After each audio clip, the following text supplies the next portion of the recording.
Sejam bem-vindos a mais um Cubicast. Este que vos fala é João Brito, seu host favorito do Cubicast. E continuamos na nossa saga rumo a 1 milhão de episódios. Talvez vai demorar um pouco, mas a gente vai chegar lá. E hoje eu tenho a honra de poder conversar com dois gênios do open source. Um deles você já conhece, o outro pode ser que conheça, tá? Eu não conhecia, vou apresentá-lo. João Moraes, por favor, se apresente. Quem é João Moraes por João Moraes? Fala galera, João Moraes, trabalhava no CERT, trabalhando hoje na VMware e tenho dado umas brincadas com Ingress Controller e com HProxy. Show, muito bom. Continuando nossas apresentações, nosso segundo participante, o que não é comum no Cubicast, mas que é quase de casa, Ricardo Katz, que ajudou a fundar o Cubicast, que ajuda a gente sempre que é possível e às vezes, quando é impossível, também ajuda. Então, Ricardo Katz, se alguém não te conhece, conta aí. Fala galera, meu nome é Ricardo Katz, a maioria das pessoas me chama de Katz, eu só sou chamado de Ricardo pela minha mãe quando ela tá brava comigo. Eu trabalho na VMware também com o João. Eu vou ter um pouco de dificuldade nesse episódio quando eu estiver falando com o João ou com o outro, então não liguem, tá? Pode ser o João A, o João B, o João Brito, o João Moraes, sei lá. Ótimo, beleza. Isso vai ser, o editor vai ter que se virar agora, porque temos dois João aqui e não vamos falar sobre... Ah, não, chama pelo sobrenome. Não, vamos chamar sempre de João pra confundir as pessoas que estão ouvindo, tá bom? Esse é nosso objetivo principal. O tema principal hoje é falar sobre Ingress. Mas esse vai ser o tema secundário. O primeiro tema mesmo é fazer as pessoas se confundirem.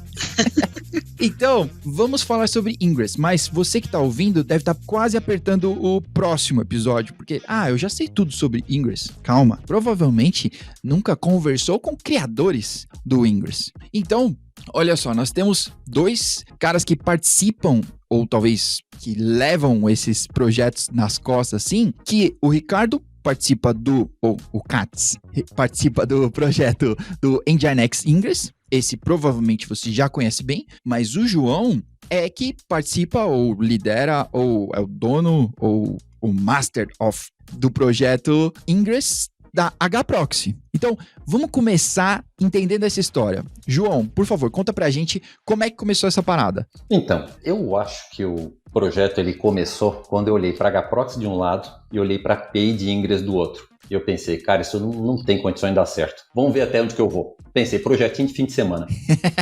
Antes dos tempos do Ingress, eu não sei se a API ela não estava estável, eu não sei se ela estava publicada, mas antes disso, foi lá para 2016, né, no tempo de Kubernetes a carvão, o que era utilizado como Layer Set era a notação em service. Quem se lembra daquele Service Load Balancer? E a implementação padrão que vinha no Kubernetes, era um projeto à parte, era implementado para HProxy. Já conheci a HProxy. Eu sempre tive curiosidade de conhecer como é que funciona, né? A ideia de, cara, isso aqui é um projeto robusto, isso aqui é projeto para carga. Eu conhecia só da fama, não conhecia do produto. Comecei a explorar um pouquinho dele, porque a gente já precisava utilizar ele no serviço. Então, o conhecimento, o contato com a HProxy já começou ali. Depois disso, veio a API de Ingress. Na época, o que hoje o pessoal conhece, né? O pessoal ali que tem um pouco menos de tempo aí com Kubernetes, com Ingress, conhece só o Ingress Nginx, mas se eles forem voltar no tempo no repositório, o nome do repositório, o nome do projeto era Kubernetes/Ingress, e só. Ele era um componente para que implementações de balanceador de carga implementassem o seu próprio flavor, né, o seu próprio sabor de Ingress. Então, comecei fazendo um para HProxy. Na época, esse projeto ele era utilizado para Nginx. O projeto ele não foi muito para frente, né, esse Ingress em comum, ele não foi muito para frente. Eu puxei o meu para um lado, né? Ele virou um repositório à parte. E o que era só Ingress, ele virou Ingress Nginx. Mas assim, eu acho que eu comecei esse projeto porque eu pensei, cara, isso aqui é projeto de fim de semana, ele não tem condições de tocar isso adiante. Que legal. Isso bem antes, né? Então você tá falando aí, 2016. Eu acho que você falou muito bem aí sobre Kubernetes movido a carvão, que tudo era muito complexo, né? Até teve um cara que perguntou, eu mandei lá no Twitter se a galera tinha questões aí sobre o Ingress, e um cara perguntou, acho que esse é o momento certo dessa pergunta. Ele perguntou assim, Ingress ou Nodeport? Quando usar... Cara, ainda tem... Então, eu vou acrescentar aí. Ainda tem espaço para usar Nodeport? Então, me digam vocês, especialistas aí. Eu acho que são Você pode ter opinião também, viu, João? Então, assim, os Joões. Sim, Node Port ele tem espaço. Primeiro porque, assim, nem tudo é roteável através do Ingress. Então, às vezes, a gente tem que entender, assim, que o Ingress, ele foi, óbvio que ele evoluiu, mas ele foi criado originalmente para ser uma camada 7 HTTPS. Às vezes você quer expor alguma coisa TCP lá, tem gente, eu conheço um maluco que rodava lá VoIP em cima do Kubernetes e queria expor ali asterisk da vida e tal. Hoje, os Ingress Controllers, eles até suportam TCP, UDP e tal, mas faz parte. A outra coisa que muita gente não se liga é que, assim, hoje a implementação dos load balancers de nuvem, elas usam Node Port. Então, quando você cria um service lá do tipo load balancer, que cloud provider vai lá e cria, isso aí também está mudando dentro do código, né? Mas você vai ver que ele tem ali, existe uma flag nova que você pede para ele não alocar mais Node Port, mas por padrão, o que ele faz é alocar um Node Port e falar para o balanceador de carga lá do seu cloud provider para apontar para os Node Ports dos hosts. Então, ainda tem espaço, isso não é uma coisa que vai ser deprecated nunca no Kubernetes, tá? Porque o Kubernetes não remove features que são GA, né, que já são estáveis, mas ele tem, sim, a sua aplicabilidade. Eu mesmo, às vezes eu tô com preguiça de fazer deploy de um Ingress, eu aloco um Node Port lá e já era, vida que segue, é muito mais fácil. Então, sucesso. E, além disso, eu já não vi, né? Eu trabalhei no trabalho anterior, enquanto estava no Serpro.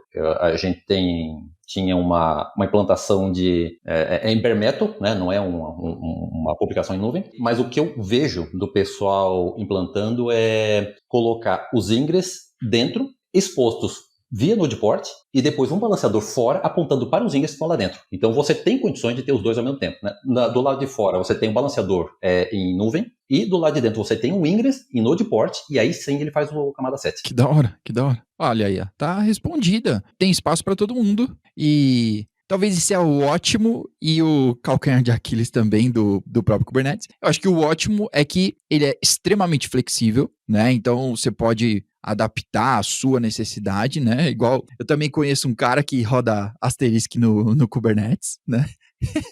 E beleza, cara, edita lá e faz o que você precisa. Sucesso, né? Então, tá aí, tá respondida essa.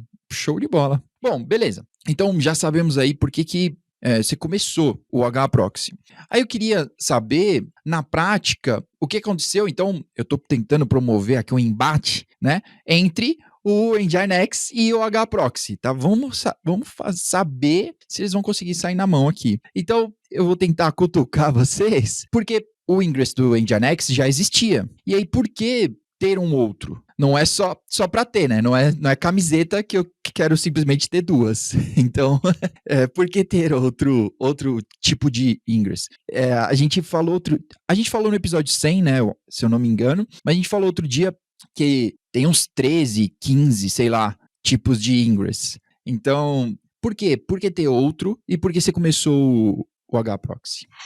Isso, se a gente for pensar por um lado assim de mercado, né? Então alguém tem alguma ideia, vê se tem algo, em se tratando de open source, vê se tem algo parecido, algo que agrada o seu estilo de desenvolver, e vai lá e ou participa do projeto, ou vê, não tem nada parecido, ou tudo que tem não é do jeito que eu queria tocar, o pessoal é um pouquinho, né, não deu certo ali com o time, então vai desenvolver por conta. Aqueles que conseguirem evoluir mais, eles vão adiante, né, vão ter mais estabilidade. Os outros que ou desistirem pelo meio do caminho ou não conseguirem acompanhar, vão ficando. Então, aqueles que são, vamos dizer assim, né, os mais persistentes acabam chegando mais adiante. A história, na verdade, como um todo, eu acho que o João, a gente, pra quem não sabe, né, eu e o João, a gente já trabalha junto há muito tempo. A gente trabalhava antes no Serpro, eu saí do Serpro, vim pra VMware, tirei o João do Serpro e trouxe ele pra VMware, né, entre aspas, eu convidei, ele veio. Agora, quando o imposto de renda de ninguém mais funcionar, já sabe que é porque eles não estão mais lá. O Ingress tá lá, né? E eu acho que o histórico como um todo, não sei se sua pergunta foi essa também, João, mas é que você falou de tentar a gente até entrar num embate, é engraçado porque eu vira e mexe, alguém pergunta assim, qual que é o Ingress que vocês preferem no grupo do Telegram? E eu vou lá e respondo que é o HAProxy, saca? E aí o João uma vez ele pegou, eu mandando isso aí, mandou uma mensagem, falou assim, não, mas o que é isso? Eu falei assim, não, mas é verdade, eu prefiro o HAProxy, eu mantenho, né, o Nginx, eu não criei o Nginx, eu ajudo a manter, mas eu estava lá quando o João criou o HAProxy, e na verdade, foi assim, ele queria fazer uma parada como um hobby, mas a gente começou isso, acho que foi em 2017, 2018, tanto eu quanto ele, a gente contribuía pro Ingress em Nginx, né? Então, se vocês olharem, tem commit dos dois lá. E num dado momento, não escalava. E não é que o Nginx não escalava porque ele era ruim, mas o Nginx ele tem uma funcionalidade que é paga, que é reload, né? Reload sem matar conexão é pago. E a gente, pela quantidade de requisição que a gente tinha lá no Serpa, que batia lá a casa dos 30, 40 mil requisições simultâneas nos Kubernets, ele não. Assim, cada vez que a gente dava um reload, era 5 mil desenvolvedores chorando com a gente. E esse reload ele sempre acontecia quando alguém ia lá, matava alguma coisa, tirava alguma coisa. Aí o João ele tava lá à toa, em 2 fins de semana ele foi lá e criou. Falou assim: ó, eu tenho um negócio melhor aqui. Falei assim, bora testar então. Acho que tem um pouco mais de história aí por trás, né, João? Não sei se você. Sim, sim. Outro dia eu tenho um pouquinho dessa história, eu não lembro agora bem certinho de cabeça. É sobre a história de como é que foi o nosso exposição de layer set lá no CERF, né? Lá no nos projetos de nuvem interna. Mas a gente começou com o Service Load Balancer, começou com a HProxy. Eu fiz uns remendos ali nesse Service Load Balancer, a gente começou com ele. De repente, opa, API de Ingress, isso é o futuro. Vamos puxar o Ingress que tem pronto. Pô, esse negócio de Ingress é bacana, né? Então, a gente implantou o Nginx, o cara já deu spoiler, né? Mas foi o Nginx que a gente implantou. Na época é o que tinha também. Isso aí foi, se não me engano, janeiro ou fevereiro de 2017. E aí, toca ali ficha, né? É o que tinha. E eu pensei, cara, esse negócio de Ingress é bacana. Como não vai dar certo mesmo, deixa eu tentar fazer. Né? Vamos brincar aqui com a HProxy. Pegar o que eu tinha aprendido, botar aqui para funcionar. Se não me engano, foi ali para 2018, que o problema é assim, né? Você monitora a API de Ingress. Então, o camarada bota um serviço a mais, coloca mais um container, tira, mudou o domínio, mudou path, mudou regra. Tem coisas que você consegue fazer reload dinâmico, tem coisas que você tem que reiniciar o servidor todo. E eu não lembro bem qual era o pipoco que tinha ali no Nginx, mas a quantidade de configuração, mais a quantidade de reload, mais a quantidade de usuários, ele estava fazendo com que as máquinas explodissem. Não lembro do detalhe, eu não estava... tem uma equipe de SRE que acompanhava mais o ambiente, que vai ter mais do detalhe, mas o problema foi esse, né? Juntou quantidade de requisições, mais o tamanho da configuração, o ambiente lá é muito grande, né? Quantidade de requisições, mais configuração, mais a quantidade de reload, fez com que o ambiente explodisse. E na época, como eu já estava brincando com a HProxy, o Katz era o dono do departamento, né? Ele que mandava lá no departamento. Mandava e desmandava em tudo. O chefe. Será que ele não consegue botar HProxy, assim, fora do DNS, né? Só dar uma espetada ali, só para ver o que acontece, né? Só para ver quem que explode primeiro, né? Se o Nginx ou o HProxy. E a gente viu, cara, mas isso aqui, cara, tá indo? Será que a gente consegue botar olha, não foi nem ideia minha, tá? Foi ideia dele. Cara, vamos botar um IPzinho daqui dos nossos balanceadores, né? Tinha na época uns 15 Ingress a gente tinha. Aí pegou um DNSzinho, um IPzinho daquele e botou ali para HProxy, acompanhando de perto só para ver o que acontece. Foi uma brisa, né? Foi tranquilo. Eu acho que foi isso ali que começou esse nosso processo de migração, né? Ver que aquele projetinho de fim de semana, de repente estava. Lógico, né? Eu fui acompanhando com base no que eu via da carga que a gente tinha no ambiente, ou seja, eu tive privilégio de já conhecer de Ingress, conhecer de Kubernetes, conhecer de HProxy e tinha um ambiente para usar de laboratório. Né? Isso aí ajudou aí a tornar o produto. Mas hoje eu não acompanhei mais o Nginx, como é que ficou. Né? Eu já ouvi falar que tudo isso ali foram questões que elas foram tratadas ao longo do tempo. Eu não sei se o Katz tem algum complemento aí sobre isso. O sucesso do HProxy era tão engraçado que tinha uma época que alguns sistemas mais críticos, quando eles sabiam que a gente estava fazendo, era meio que um canary, né? A gente botava teve uma época que acho que tinham dos 16 Ingress que tinham 4 eram HProxy. E aí a galera ficava abrindo o ticket pra gente e pedindo pra pinar os DNS nos HProxys, porque não caía. E a gente falava assim, não, gente, mas a gente tá testando. Não, testa em produção, bota todo o sistema aí. Então era engraçado, porque meio que a informação ela passou, né? Tipo, a galera fala assim, não, mas por que às vezes perde a conexão, às vezes não perde? O que acontece? E aí a galera acabou pedindo pra gente começar a direcionar as requisições lá pro HProxy, né? Pro Ingress HProxy. Que da hora. Então, era divertido, era uma época bem, bem divertida na nossa vida, assim. Hoje em dia também mas naquela época era mais legal. Que da hora. Tô brincando, Vemer, eu gosto de trabalhar na Vemer, tá? Alô, seu Vemer, fica tranquilo, a gente tá falando do passado. Do passado. Então, eu acho que talvez por ter esse ambiente, né, e um ambiente que já era conhecido de vocês, né, isso ajudou bastante, né, a você poder evoluir bem o HProxy e testar ele. Testar em produção não é todo mundo que pode, né? Não é todo mundo que tem um lab tão grande assim, né? Pra poder testar. Cara, é verdade, isso aí, olha, mas teve muito teste de produção. Porque a gente tinha o pessoal gritando por funcionalidade. Não, e olha o privilégio, né? Privilégio, na verdade, assim, foi um ganho de todos os lados. Por um lado, eu tinha um baita do laboratório, né, para usar de ambiente de teste. Lógico, a gente fazia com responsabilidade, né? Porque como conhecia bem dos detalhes, né? Colocava em IP separado, IP fora de DNS. Queria fazer um acompanhamento mais de perto. Puxava, né? O DNS colocava aquele IPzinho naquele tempo específico. E o outro ganho era que, como a gente estava desenvolvendo uma plataforma, uma nuvem privada, e a gente entregava funcionalidades para o desenvolvedor, do tipo, olha, agora você consegue pinar o seu domínio para que essa dada configuração você consiga fazer tal coisa. E coisas que ia, né, escalava desde um botãozinho lá na interface do usuário e baixava para Ingress, baixava até chegar na implementação do controller. Então, teve muita coisa que a gente conseguiu entregar para o pessoal com mais agilidade, que dependia, né, dessa entrega ágil ali no balanceador, né, no controller. Teve época que versão snapshot lá, não tinha nem virado beta direito, mas já dava para ver, com base nos nossos testes, né, feito por fora, que estava com qualidade suficiente para a gente conseguir fazer a implantação. Que legal. Era legal para você, que não precisava abrir e explicar depois os incidentes, porque a gente tinha muito essa política do, se a gente fosse abrir mudança, pedir autorização para meio mundo, agora eu posso falar, foda-se. Tipo, ia ter muita burocracia para fazer as coisas, né? Então era muito na base do, vamos fazer aí, e se der merda, tá todo mundo disposto aí a fazer rollback, então, ou para ficar debugando e tal. Então acho que era uma pegada que quebrava muito a cultura da empresa, isso também, né? Porque a empresa tinha muito aquilo de gestão de mudança, ITIL, tem que fazer, e a gente sempre pregou muito em vamos ser SRE de verdade, vamos fazer uma parada bem plataforma mesmo, vamos fazer rollout para produção que seja de uma parte só, ver o que acontece e faz de tudo lá e dane-se, entendeu? E eu tinha cabelo antes disso. Não foi ele que perdeu o cabelo. Não, mas justiça seja feita também, né? Vamos colocar aqui a parte, não vou falar assim responsável, né? Mas a parte onde a gente deu um passinho um pouco além aí do tamanho da perna, foi essa parte ali de mal era beta direito, né? Para poder entregar mais ágil ali as versões, só que teve uma época em que a implantação era um pouco mais flexível. Lembra o caso que a gente fazia...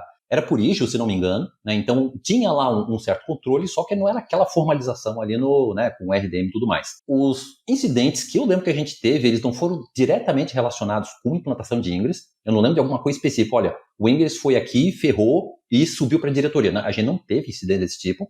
Coisinha pontual, a gente tem, né? Tem sim. Mas não teve incidente desse tipo. Mas a quantidade de mudanças que a gente precisava fazer no ambiente, aquelas que rolava de fim de semana, a gente começou a precisar de mais formalização. Então, assim, pelo menos um nível, não vou falar assim, 100% de responsabilidade, mas assim, um nível de responsabilidade a gente até tinha. Assim. Agora, assim, botar snapshot a gente botou sim.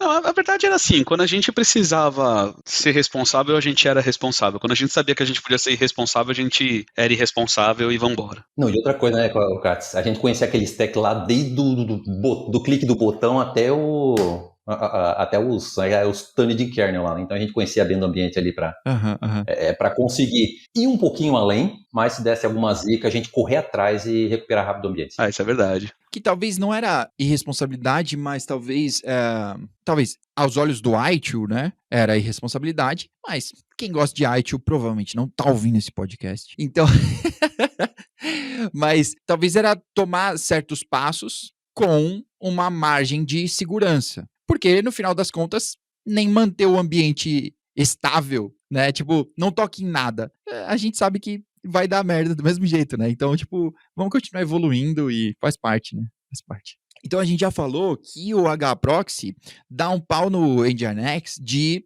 reload ou de quantidade de conexões. Eu não entendi muito bem, só pra gente poder colocar no placar aqui, mas eu queria tentar sacar com vocês outras diferenças, assim, talvez o que um faz que o outro não faz, assim, porque às vezes o que eu acho que tem os diversos flavors aí de Ingress, né, e que você acaba escolhendo porque se encaixa no seu workload, né, a maior parte dos que eu li, e até tem uma planilha do LearnK8s comparando, né? Talvez está meio desatualizada, mas tem uma planilha legal. A maior parte deles a main feature, assim, é a quantidade de conexões. Eu aguento 1 zilhão. Aí outra, eu aguento 2 trilhões.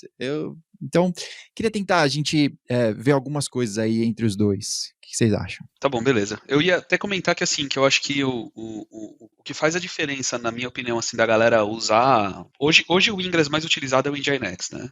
É disparado, assim. Sim, de longe, né? Mas eu acho que uma coisa que a galera às vezes pergunta, fala assim, mas é porque ele é o oficial do Kubernetes, né? E eu acho que é válido deixar bem claro que na verdade não é porque ele é porque ele é o oficial, mas é porque ele foi o primeiro. O Kubernetes não tem Ingress oficial, assim como ele não tem CNI oficial, né? Não tem plugin de rede oficial, e por aí vai. Então, assim, como ele foi o primeiro e a história dele é bem legal, porque o Alejandro, quando criou ele tava que nem o João, ele tava criando como um hobby, ele tava acompanhando as APIs lá do Ingress, e aí o Tim Hocking foi nele e falou assim, você não quer doar esse seu Ingress pra comunidade e a gente falar que é o Ingress não oficial, mas é o Ingress que a gente suporta, né? Então, tá vendo aí? Tem um ponto aí pra mim. Nginx é mais usado que o HProxy. Não, tô brincando.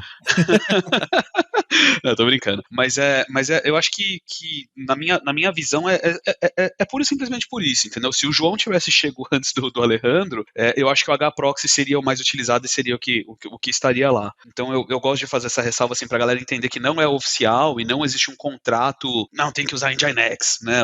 É o que o Kubernetes suporta. Ou talvez a gente pode pôr a culpa no Tim Hocking, que não chegou no João e foi lá no Alejandro. Pode. O João que chegou tarde, né?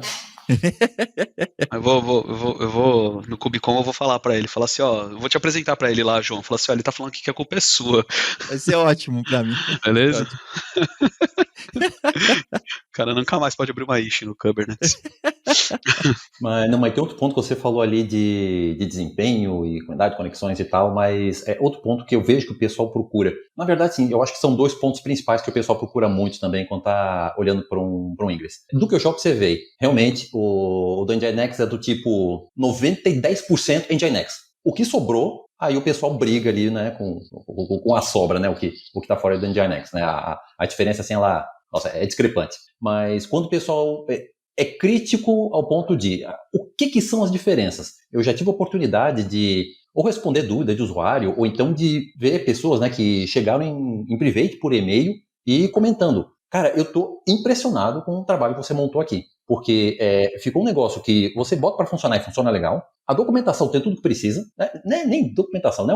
É tipo um reference guide, me fugiu o termo agora. Next finish.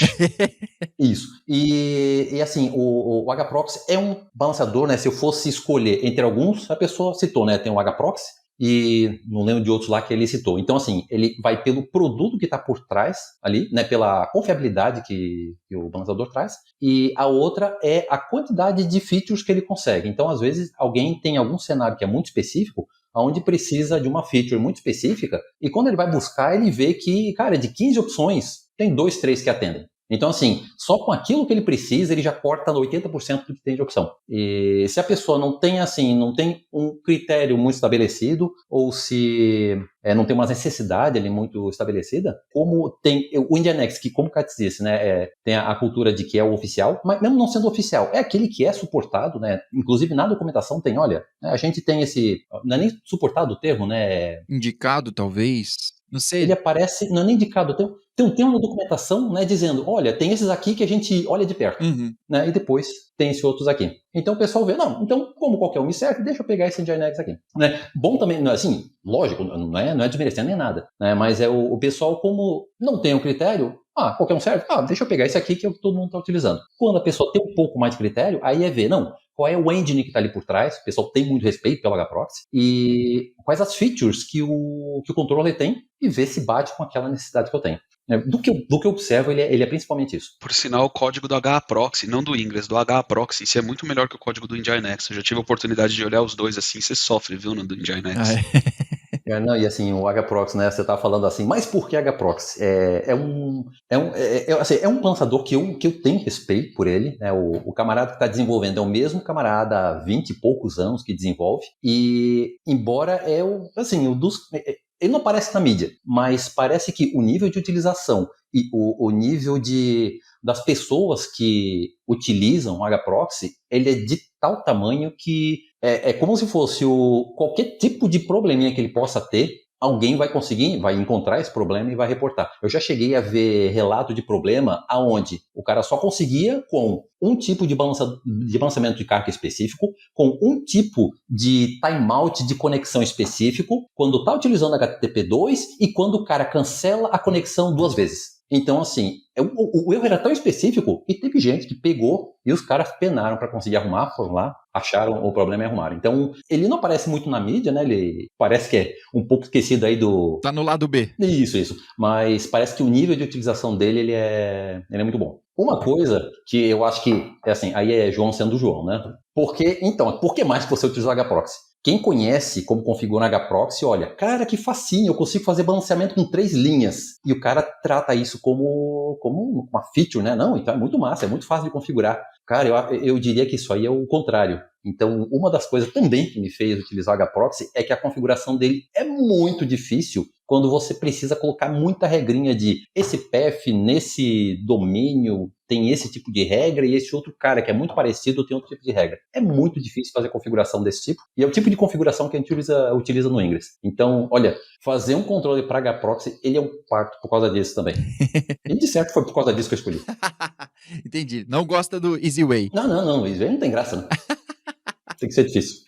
O João, ele tem essa mania de fazer as coisas do jeito difícil. É que nem uma peça lá, uma parte de software que a gente deixou lá no Serpro, que era um provisionador lá que tinha CGI Beam por trás, gerava Cloud Init, aí entrava nas coisas, se pá rodava um Perl de uma linha, enfim, ele faz as coisas, o João é bom nisso de fazer do jeito difícil. Eu acho que uma diferença muito grande dos dois também, das engines, né, do Nginx e do HProxy, é que o Nginx, na verdade, ele foi feito para ser um servidor web que virou um proxy. Uhum.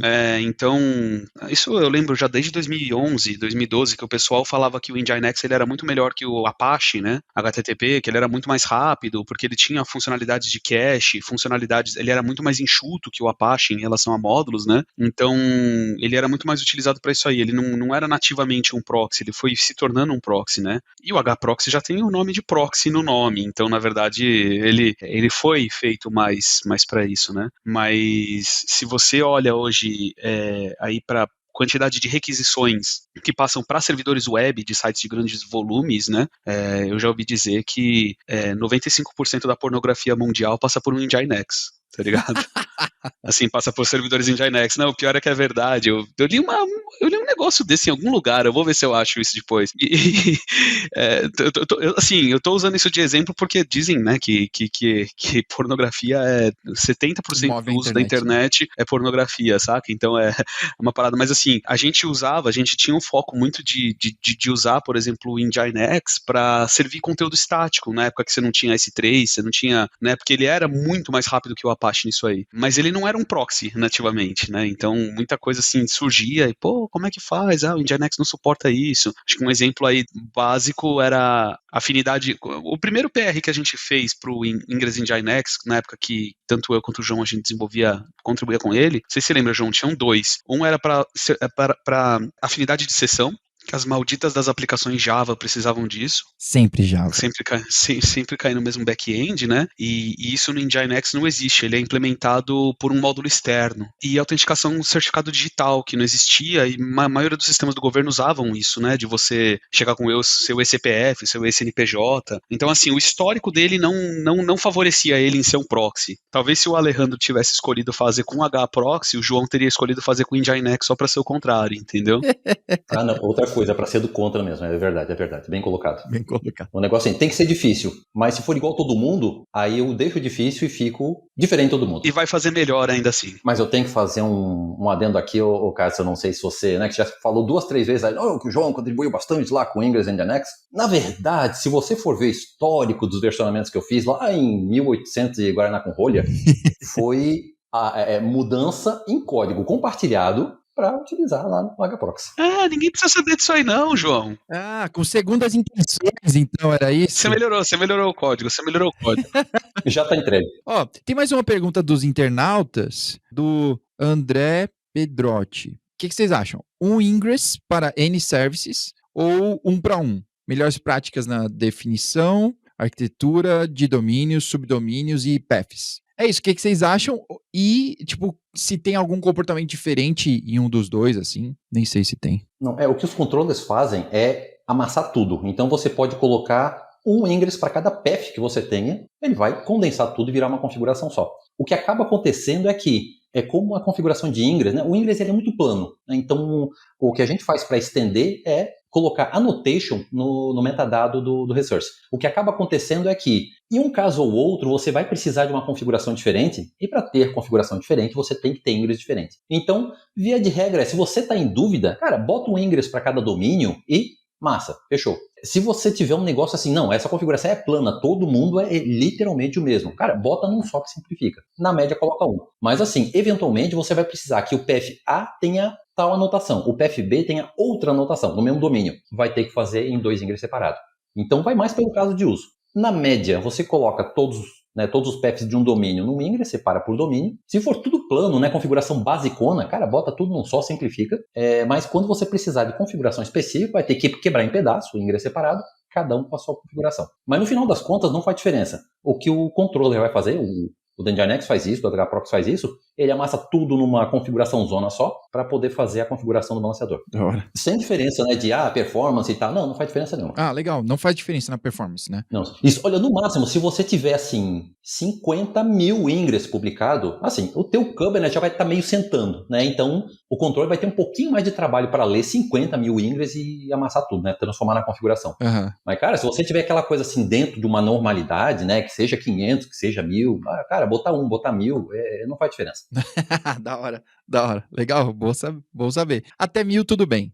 Passou de 1000. E também a pessoa que tiver com 1000 ingress, entradas ali, etc., ela tá tendo outros problemas para se preocupar, né? Então as coisas estão em outro patamar, né? Provavelmente. Para ir caminhando para o fechamento aqui, eu queria saber como é para vocês contribuírem ou manterem projetos open source, tá? Como é a vida de quem mantém projeto open source? Porque você mesmo falou, né, João, que começou, tipo, sendo um hobby, vou fazer aqui no final de semana, mas aí virou um negócio gigante. Então, tipo, como é hoje em dia, assim, ou quais são os desafios ainda para manter isso rolando? Cara, open source, ele é muito massa e eu vejo que ele ocorre em etapas. Aí você tem uma ideia muito massa, aí você desenvolve, testou e tal. Cara, isso aqui funciona legal, deixa eu divulgar para o mundo. Aí você cria o projetinho no GitHub, né, faz o versionamento, faz um readme bacana e tal. Aí continua desenvolvendo ele. Aí passa o tempo, você vê, sei lá, né, não ganhou estrelinha, ninguém comenta nada, ninguém abre issue, né, parece que só mais um, largou. Aí você tem a segunda etapa, o segundo nível. De repente, opa, apareceu uma estrelinha aqui. Eita porra, tem gente que gostou do meu projeto. Apareceu um lixo. O pessoal tá falando, eu tentei tal coisa e quebrou. E você testa e realmente, nossa, quebrou isso aqui e tal. Aí, opa, você conseguiu subir um degrau lá ali no estrelato do open source. Ajuda o cara, não, então tenta tal coisa. Não, isso aqui tá quebrado mesmo, deixa eu fazer uma correção e tal. Aí, você já tá naquele segundo degrau e começa a andar e tal, né? O pessoal traz alguma coisa de vez em quando. E daqui a pouco pode ser que esse volume aumente, pode ser que o nível de problema ele seja mais complicado. Aí você vê que você não consegue dar aquele terceiro passo, né? Do tipo, cara, mas será que alguém, ao invés de só trazer problema, será que não abre uns pull requests de vez em quando? É só você resolvendo o problema, parece que você trabalha sozinho de graça pros outros. Aí, de repente, você consegue, cara, terceiro degrau na subida aí do estrelato do open source. As pessoas começam a mandar pull request. Que massa, né? O pessoal tá utilizando, entendeu qual é a abordagem que eu tô utilizando e tá contribuindo também com o pull request. Aí você vê pull request para todo lado e você tem que fazer revisão, só que as pessoas elas trazem a coisa sem compromisso e de repente é um troço gigante que você passa um tempo para entender, para fazer a revisão, porque você não sabe se o cara vai manter aquilo lá depois ou não. Aí você já tem a contribuição, só que, cara, quem é aquele cara que vai colar junto e formar um time, uma comunidade? E, cara, assim, cada degrau desse, ele é, ao mesmo tempo, né? Quando você vence esse degrau, ele é uma conquista, e depois você percebe que, cara, se você não tiver aquele passo adiante, né? Por exemplo, o ponto em que está do HProxy agora. 95% do código eu fiz a implementação. Tem bastante contribuição, se for ver o número de contribuidores, 40 e pouco, 30 e pouco, eu acho excepcional, sabe? É muito, muito bacana, muito legal. Só que assim, beleza, quem é que consegue colar junto para fazer uma revisão de código? Não existe. Hoje eu conheço 100% do código, né? Eu teria condições de fazer revisão em qualquer tipo de implementação que alguém trouxesse. Só que, assim, se me der um pipoco, né? Não tem... para conseguir, né, manter um nível razoável de qualidade, alguém dependeria de colar junto e não, vamos trabalhar junto nisso aqui, vamos evoluir, vamos desenvolver juntos. Né, em se tratando de HProxy, né, eu ainda estou tentando vencer esse degrau ali. Consegui todos os outros, né? Isso foi muito bacana, muito legal. Legal. E, né, o ponto que a gente está agora é esse, né? Vem contribuições excelentes, o pessoal realmente ele pega o espírito ali do desenvolvimento, contribuições complexas, e, né, o que eu ainda não descobri agora cara, e como é que seria ter alguém colado junto e vamos desenvolver isso aqui junto? Mas vamos ver o que o futuro nos reserva. Tá bom, que da hora. Tá bom. Ó, antes do Cássio falar, então, eu vou dizer, ó, você que tá ouvindo e que de repente tá procurando um projeto para poder participar, ou que você manja, já participa de outros projetos e tá com o final de semana meio livre aí, olha aí, ó, a oportunidade batendo na sua porta aí, ó. Pô, cola com o João aí, vamos fazer. A gente podia ter a meta de bater o Nginx, virar o HProxy no lugar do Nginx. Chupa Nginx. Tem contribuição minha no HProxy lá também, tá? Não, o Cássio é um contribuidor, pode ver que o Cássio é um dos top contribuidores.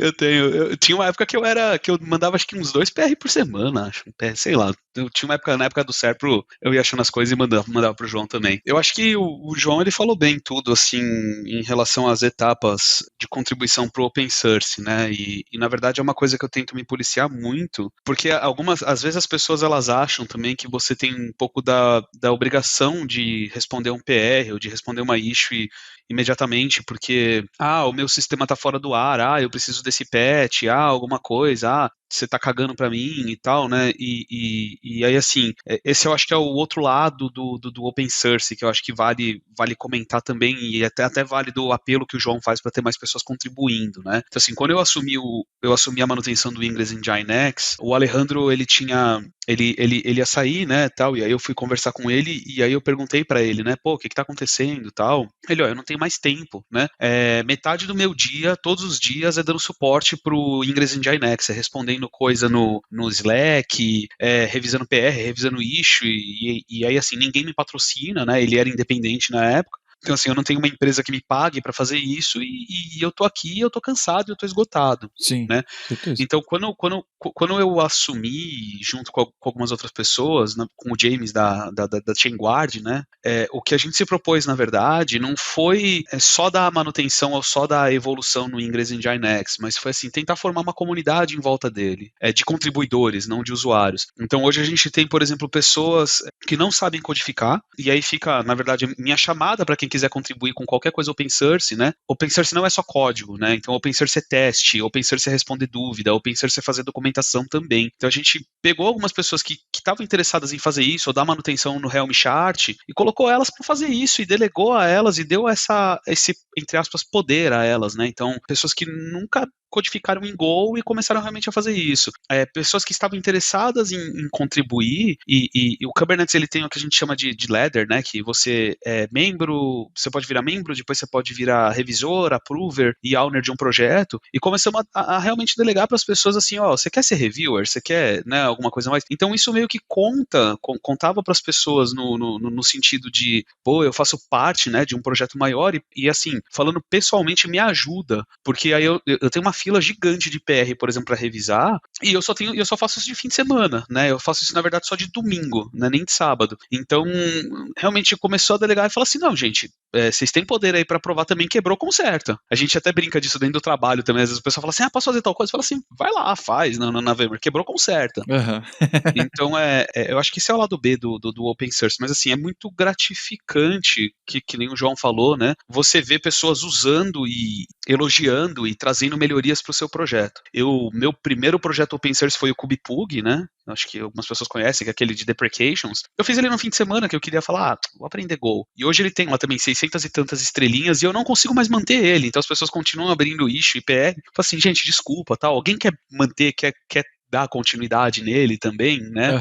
É um código merda, né? Porque eu tava aprendendo a desenvolver, você olha lá, não tem teste unitário, é uma bagunça da porra aquele código, mas é legal, é assim, é uma sensação bem legal você fazer algo que é útil para os outros, né? E acho que em contrapartida o open source dá um pouco de medo, porque sempre tem aquelas pessoas que vão ficar julgando como você fez e não te ajudando a fazer de um jeito melhor, né? Então acho que isso é uma parada que pega um pouco também para as pessoas que têm um pouco de medo de começar, mas assim, do que depende de mim, assim, tanto no Ingress, no Kubernetes, na parte de documentação, que hoje eu sou uma das pessoas que ajuda a manter, como eu acho que do João, né, na parte de HProxy, tô falando por ele, enfim, ele pode falar foda-se, é tudo mentira, mas eu acho que a gente, pelo menos, está sempre disposto a ter mais brasileiros trabalhando e contribuindo para o open source e mostrando, né, como a comunidade brasileira é forte. Então isso é uma coisa que eu acho que é muito bacana de ter mais e mais pessoas ajudando no open source como um todo, tá? Não se assustem pelo lado B, o lado B faz parte também. Você evolui como... Vou ressaltar aqui 2 coisas que o Katz falou. Você,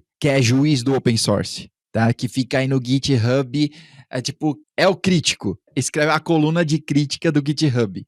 Olha, para com essa merda e vai contribuir com alguma coisa para a sociedade. Pô, esse tempo que você gasta lendo e criticando e mandando... Cara, pelo amor de Deus, para, tá bom? Não precisa ser pelo amor de Deus. Pode ser só para ser um humano melhor, tá bom?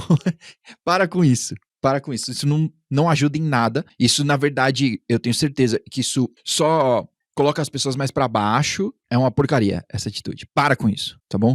E você que, tem oportunidade, assim, ou que tá começando, você que tá começando, eu já disse isso em outros Kubecasts, começar com documentação é muito massa. É claro que é óbvio, não tem o glamour de você pegar e escrever um módulo em Go e ganhar 1000 stars ali e tudo mais. Pode não ter o glamour, mas é muito massa começar. Você aprende pra caramba escrevendo documentação, porque você tem que fazer, você tem que testar, você tem que ler de novo o que você fez, você tem que escrever de um jeito que alguém vai ler e vai entender, vai conseguir fazer. Então você vai aprender pra caramba, assim. E você vai se achegando à comunidade, você vai se achegando ao projeto. E como o próprio Katz disse, né? Tem uma escadinha aí, né? Você vai passando a reviewer e etc. Então, como tudo na vida. E eu conheço várias pessoas. Eu entrevistei, cara, esqueci o nome dele, que era do Mattermost, Katz. O Panato. Carlos Panato. Entrevistei o Panato e ele mesmo, né, já compartilhou que ele conseguiu o trampo lá na Mattermost porque ele contribuía com o projeto, tá? Ele contribuía for free. Ele tinha o trampo dele e contribuía. E ele foi contratado pela empresa para trabalhar lá. E como ele poderia ter sido contratado por outras, né? Por alguém que vai ver o seu Git ali. Gente, Git é o seu... vale mais do que muito LinkedIn. Com certeza absoluta, assim. Tá? A gente pode até encontrar as pessoas pelo LinkedIn, mas a gente vai aprovar elas pelo Git, tá bom? Na entrevista da VMware, uma das pessoas falou que olhou meu Git também, e que gostou, e que queria discutir mais, então é... Uhum. E eu olhei o Git do João, antes de indicar ele. Boa. Muito bom. Eu já conhecia, né? Já conhecia, já. Pessoal, adorei o papo. Vamos terminar com recomendações. Para dar o exemplo, então eu vou puxar a fila aqui. A minha recomendação dessa vez é sempre de filmes, tá? Então é Prey, que eu não sei por que deram esse nome, tá? Mas é da saga Predador. Tá no Star Plus e é o último que saiu, é uma mina, passa meio no passado, que é uma mina de uma tribo Comanche, se eu não me engano, assim, né? Tribo de índio americano. É muito legal, tá? Tem a opção de você poder assistir, e eu achei muito massa, tem a opção de você poder assistir na língua deles mesmo. Eu esqueci o nome agora, tá? Mas eles gravaram na língua deles, não em inglês. E você pode assistir desse jeito legendado, né? Obviamente. Para os que não são Comanche e estão ouvindo o Kubecast aqui. Então você pode assistir legendado, tá? É muito legal o filme, né? Segue bem a saga do Predador, tá? É isso. Não espere nada de mágico, tá? É só isso, é Predador, sangue e Predador. É isso, tá? Mas é muito legal o filme, pra quem gosta da saga aí, vale a pena. Tá no Star Plus. Prey. Próximo. Bom, é assim, eu sou um bosta de que quando eu estou em casa, computador, código Ingress. Pronto. Então, assim, né, mas eu tenho buscado ver, beleza, o que eu posso arrumar de compromisso que me tire de casa, sabe? Um compromisso fora. Até um tempo atrás, 2 anos e pouco, eu tava fazendo natação e pandemia, tá, confusão, tem que voltar lá. E na última viagem de férias, eu fui para um daqueles hotel do Sesc, o hotel, como é que é? Pousada Rural. E os caras têm atividade de campo de tudo quanto é tipo. Então, carrinho de lomba. Peraí, João, desculpa te interromper. Eu vou ter que perguntar aqui, o que é carrinho de lomba? Eu tava pensando. Não, vamos lá, olha só. É um troço que te dá dor nas costas, sabe? Você passou lá do 4.0, você não pode fazer esse tipo de coisa que você sai quebrado de lá. Então me fala rápido que eu tenho 1 ano pra fazer isso. Não, eu passei da validade já. A gente sobrevive. Imagina assim, lomba, conhece o termo lomba, né? Descida. Uhum. Tipo, lomba, morro. Aí é um morro um pouquinho irregular. Aí você pega um carrinho de madeira, né? Bota umas rodinhas. A rodinha de madeira não, mas é assim, uma rodinha mais rígida. E, velho, você larga aquele carrinho, não tem freio, não tem nada. Aí você desce com ele. E quanto mais desce, mais rápido. E a ladeira é de terra? Ela é assim de um. Não é bem grama, mas é tipo um gramado assim, bem ralinho, sabe? Pensa uma grama que não é bem grama. Tá bom. Então, assim, ele é quase liso. Você olhando de longe, isso é liso, isso é baixinho. Aí você chega no alto do morro, você vê aquele monte de buraco. Pensei, não, eu vou morrer nisso aqui. Que da hora. Aí você pega e desce. Cara, assim, aí você chacoalha e você não pode botar o pé no chão, que corre o risco de o teu pé, né, ele tranca na terra, no terreno, e vai pra baixo da roda de trás. Não, cara, se joga pro lado, né? Não freia, se joga pro lado. Que da hora. É muito bacana. Lembra bastante carrinho de rolemã, né? Só que aqui na cidade a gente vai fazer no asfalto, né? Mas a ideia é mais ou menos a mesma. Destronca o pé exatamente do mesmo jeito ou passa por cima dos dedos, né? Que você vai pôr aqui e pega. Cara, a diferença do carrinho de rolemã é que aquele lá, o carrinho ele tem uma... dos lados, né? Ele tem ali pelo menos onde segurar melhor. Uhum. O carrinho de rolemã acho que tem também. E a rodinha é um pouco maior, né? O do rolemã é de rolamento, né? Sim. De carro, e aquele lá é um pouquinho maior. Boa. Mas isso aí, assim, é pra dizer um tipo de atividade que tinha lá nessa pousada rural. É muito massa. E uma das coisas que tem lá também é tiro com arco. Quando você pega e pensa, você pega o arco, você estica a corda, você bota a flecha, vai e pronto, né? Até que você mete a mão e vê, eita porra, que isso aqui é tudo cheio de detalhe. Aí, né, cara, quase morri com aquilo lá e quase cozinha os dedos, né, de puxar a cordinha. Cara, é muito massa. Deixa eu ver se na minha cidade aqui tem alguma coisa, tipo um treinamento e tal. Cara, 1 quilômetro daqui de casa tem uma galera que se reúne 2 vezes por semana para fazer treino de tiro com arco. Pra dar flechada no amigo? É isso? O treino? Não, no amigo não pode. Não, aí é assim, dúvida. Não é aquele negócio de maçã na cabeça, não, né? Tá bom. Com alvo, com segurança, tudo direitinho. Mas assim, o que eu fiz que olha, compromisso para sair de casa, faça alguma coisa diferente, sabe? Alguma coisa que você não conhecia como é que é e vai lá e conhece. Até então, né? Eu saí um pouquinho, bicicleta, natação, não sei o quê. Inventei o tal do tiro com arco e tô treinando tiro com arco, né? Já tem alguns meses aí. Cara, muito bacana, né? Então, aí tem o João Bosta que fica em casa. O João Bosta é eu, tá? Que fica em casa aí, é computador aí. Pensei que era a minha vez já. Tá aí uma ideia, assim, Cubicast ofendendo o host. Não, o host é o da confusão, lembra? Qual é o João que a gente tá falando aqui? É isso. Não, é que em casa computador, é código e alguma coisa técnica, descobrir alguma coisa. Então, assim, cara, sai um pouco daquela pilha de... lógico, né? Você precisa acompanhar, você precisa ler, ver o que está acontecendo, mas, assim, tenha limites. E o que eu coloquei para mim como limite, olha, algum compromisso para sair um pouco de casa e fazer alguma coisa que não conhecia, aprender alguma coisa nova. E o meu da vez aqui fazendo um treino de tiro com arco. E é muito bacana, muito legal. Que legal. Não assisto série, não assisto filme, não tenho livro para indicar. Então, assim, né, se for para fazer, né, buscar fazer alguma coisa aí fora do cotidiano, né, eu conheci o tiro com arco e achei muito massa, muito bacana. Que legal, massa. Não, depois do João dando essas recomendações esportivas aí, eu vou falar que o que eu gosto de fazer é jogar bola, correr 20 km por dia e mentir. Saca? E mentir. Tem um detalhe assim, tem um bar aqui em São Paulo, se um dia você quiser, apesar de que o João Brito ele não bebe, né? Não sei se isso mudou, mas tem um bar aqui ainda em São Paulo que você pode brincar de arco e flecha e beber. É uma ideia ótima, assim. Cara, deve ser massa. Deve ser ótimo. Deve dar super certo. Eu vi o Panato, eles foram no off-site da empresa deles, eles postaram uma foto que eles foram num lugar nos Estados Unidos que você podia ficar arremessando machado num bar, saca? Machado, eu vi. Cara, enfim, eu tenho minha recomendação, na verdade, dessa parte de ficar fora de casa, né? É saia de casa. Tem parques em São Paulo, eu acho que eu tenho tentado, na medida do possível, sair um pouco mais. De casa, acho que a gente meio que se acostumou a ficar em casa com o lance da pandemia também e começou a ser muito difícil, né? Então eu por exemplo, eu tenho uma rotina com a minha esposa agora, que, amor, te amo, né? Se você estiver ouvindo, que a gente meio que acaba o dia, senta, vê TV, mas isso é porque a gente não sai muito de casa durante a semana, mas de fim de semana a gente tem tentado se policiar um pouco mais. Para você que quer ficar em casa, eu tenho 2 recomendações, eu não lembro se eu passei essa, uma delas é uma série que tem, acho que no Star, chamada Dope Sick.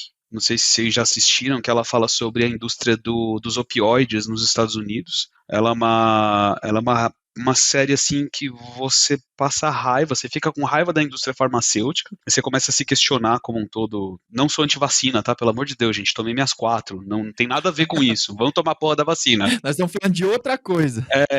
Tô falando assim, de quando você vai no médico e aí o médico ele vira e fala assim, toma esse remédio aqui que vai melhorar a sua vida, né? Então, e você, na verdade, começa a se questionar assim, se tudo que é indicado, na verdade, não é porque existe toda uma indústria por trás, dando bonificações, esse tipo de coisa, mas é uma série que ela é bem pesada, tá, em relação a isso, mas ela é muito legal, e eu acho que pra descontrair um pouco, uma coisa que eu recomendo sempre que eu tô puto e eu preciso ver TV e eu quero relaxar, eu ligo a TV e vejo ou As Branquelas ou alguma coisa do Monstros S.A., então vamos ver uma Universidade Monstros e lembrar que você não precisa ser o melhor assustador da escola pra ser alguém na vida, tá ligado? Pode que. Acho que é isso, assim.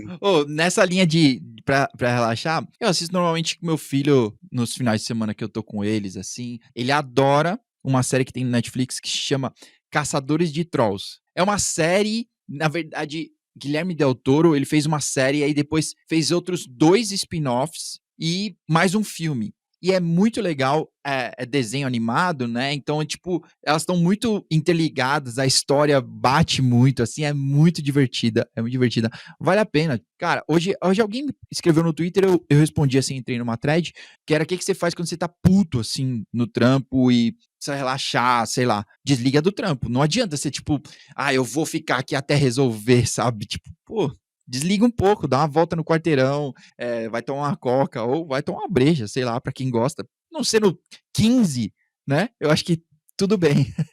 Ou vai contribuir com o Ingress. Isso, vai contribuir com o Ingress.